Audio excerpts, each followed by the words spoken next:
Hi everyone! Today we're going to introduce the topic of genetics and heredity and patterns of heredity. So first let's just review fertilization and make sure we have a good understanding of what's going on with fertilization. So remember we have a sperm and an egg combine to form a zygote, which is the fertilized egg. And remember, sperm and egg in males and females contribute half of their DNA to the zygote or to the offspring. Okay, so in humans, the male sex cell or the sperm has 23 chromosomes. The female sex cell or the egg has 23 chromosomes.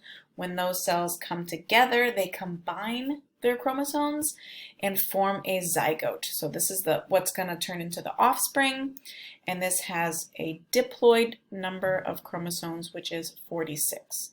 So essentially they have two pairs of each chromosome. This works the same way in plants, which is basically how this idea was discovered by Gregor Mendel. So he's an Australian monk. He's known as the father of genetics because he studied pea plants to determine the principles of heredity. And this was at a time that we didn't know what DNA was, we didn't know what chromosomes were, what genes were, and he looked at patterns that moved through families. Some skipped generations, some were in every generation, and he studied these patterns, recorded them very thoughtfully. He was also a mathematician, so he incorporated a lot of his math understanding and statistics, and was able to come up with these principles of heredity that still hold true today, even now that we have an understanding of molecular genetics, which is pretty awesome. So first let's take a look at pea plants in general. So plant fertilization is just like human fertilization. We have a male cell and a female cell that come together. So there's a male part of the plant which produces the pollen, which is the male sex cell. So this is called the stamen, which is the male sex cell producing part of the plant. And the inside of the flower essentially is the pistil, which is the female part of the plant. So when the male cells combine with the female cells, we get fertilization. Some plants can do this on their own. Other plants need pollinators, so essentially like butterflies and hummingbirds and bumblebees and things like that to carry the pollen from one plant to another plant. So Gregor Mendel looked at 7 different traits when he was studying his peas in his garden. So a trait is just like a physical characteristic that varies from one individual to another. So in humans, that's things like height, face shape, eye color, skin color, hair color, right? Those are different physical traits, the way that humans vary. Pea plants, and any plant, has physical traits as well that can vary. So things that he studied were seed shape, seed color, seed coat color, pod shape, okay, all these different traits. And then so let's back up a little and write down some terminology that's going to be really important. First of all, gene, which we've talked about already. This is just a piece of a DNA that codes for a specific trait. So just one segment of DNA that codes for a trait. An allele is the different forms of that gene. So for example, if this is the gene for eye color is the gene, the alleles are the different forms of that gene. So eye color could be blue, brown, hazel, green, right? The different forms of the gene are called alleles, okay? So one thing that Mendel discovered was the principle of dominance. So this means that some alleles need only one allele to be present in order to be observed in the offspring. So for example, the allele for tall pea plant height is dominant to short pea plant height. He found this out because he cross-pollinated a tall pea plant with a short pea plant, and the offspring were all tall. So when Gregor Mendel did this, he noticed that no matter how many times he did this, he never got a short pea plant in the offspring. So he wondered what happened to these short genes. They didn't know that they were genes at the time, but how come this trait didn't show up in the offspring? So this is called the principle of dominance. The idea that one trait, one allele is more dominant than the other. It covers it up. Organisms have two alleles for each trait, right? One from mom, one from dad. Okay, so that's why we did meiosis before we started learning this, so we could understand that each sex cell contributes half of the DNA, right? So we have two alleles for every trait. One allele from the maternal sex cell, one from the paternal. So alleles are represented by letters. So we use a capital letter to represent dominant alleles, right? So capital T for tall plant. Lowercase letter to represent recessive alleles. So lowercase t for short plant. So what Gregor Mendel noticed is that if an organism has one or more dominant allele, then that trait will be observed. Okay, so anytime the capital T is around, so if we mix a plant that has two capital T's with two short t's, all of the offspring are going to have one dominant and one recessive allele, right? Because they get one from each parent. Anytime that big T is around, that dominant T, one or more dominant allele, that is the trait that will be observed. So as long as there's one capital T around, that is the trait that's going to be seen in the offspring. So these will all be tall. The only time a recessive trait will be observed is if there's two copies of the allele. So two small t's is the only time we get a short plant.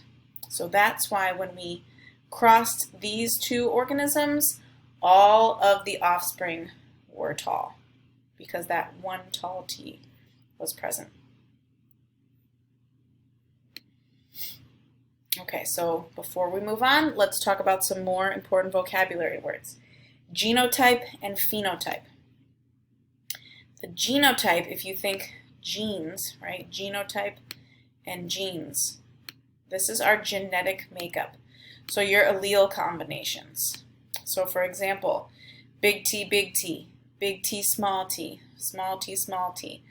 The actual gene combination that you have is your genotype. Phenotype is your physical characteristics. They both have PH. That's how I like to remember them. Phenotype, physical. Physical characteristics. So what you see.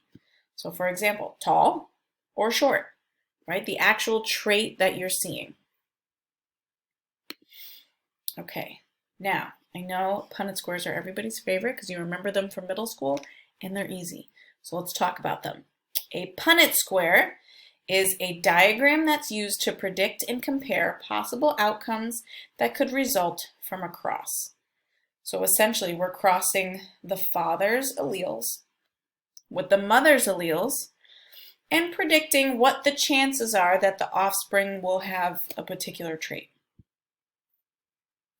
And this only works for genes that have a single gene. So they're not. Some genes are polygenic, which means they are coded by multiple genes. So we're just looking at single gene traits, genes that are determined, or traits that are determined by a single gene. Okay, so let's look at this cross here. We've got dad's alleles here. Dad has dad plant, right? We're talking about plants here. Capital B and a small b. Mom's plant over here, capital B, small b. Now what we do is we carry this B across and this B down. So the genotype in this box will be capital B from mom, capital B from dad.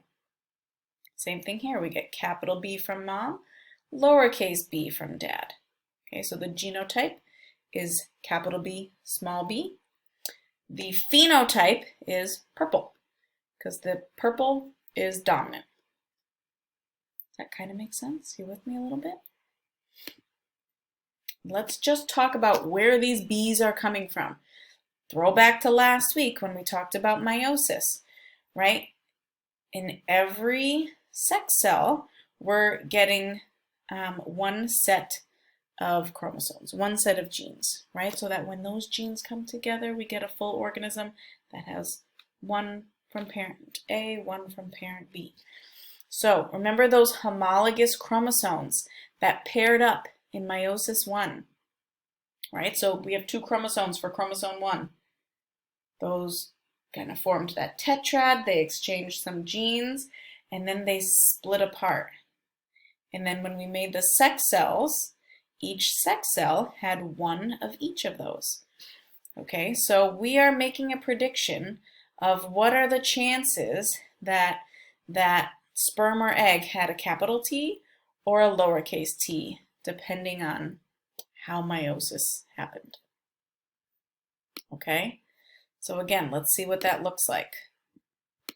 Right, we've got meiosis here. I kind of drew the little letters here, so maybe these are both chromosome 1, right? We've got dad versions of chromosome 1, mom's version of chromosome 1, big B, small b. So you can either get a big B or you could get a small b. Those are the only options here. 50-50 shot. Same thing with dad's sex cells. Okay, so that's where these B's are coming from. Hopefully that makes sense. All right, so let's look at some more important vocabulary words. Homozygous. Homo means same. So these are having 2 identical alleles for a specific trait. So 2 small t's, 2 big T's. Homozygous. Heterozygous means different. Hetero means different. So this is when you have a big T and a small t in the genotype. You'd have a heterozygous genotype, a homozygous genotype. So here's some examples here. We've got big P, homozygous, big P, heterozygous, small p, homozygous, right? Because they're the same. All right, now let's do an example. So Mendel crossed a homozygous tall pea plant and a homozygous short pea plant. Okay, so if capital T is tall, lowercase t is short, what is the genotype of the pea plants here? So homozygous tall, homozygous short. What would the genotypes be? See if you know. If you guessed homozygous tall, 2 big T's, homozygous short, 2 small t's, you are correct. Now let's see. Put these in a punnett square and see what happens. Okay, how do we set these up in a punnett square? Remember, we take the allele from the top, bring it down, the allele from the side, bring it across. Okay, so we've got big T, small t here. What are we going to have in the next box? Big T, small t. What are we going to have in this box here? Big T, small t, right? So these will all be the same. And what would we call these?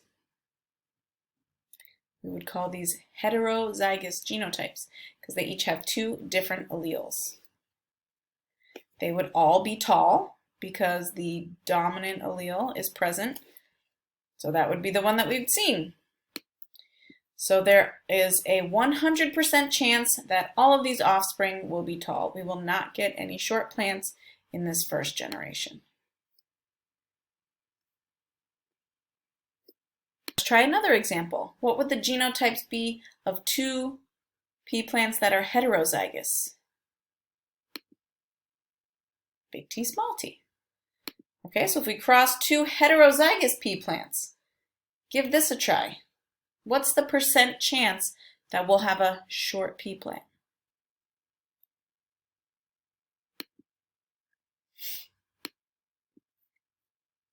Okay, so hopefully you set it up like this. These guys will be tall, tall, tall, short. So there will be a 75% chance that we will get tall pea plant offspring, 25% chance of short pea plant offspring. Okay, I hope that made sense. We'll do some more practice in class. And I'll see you this week. Bye-bye.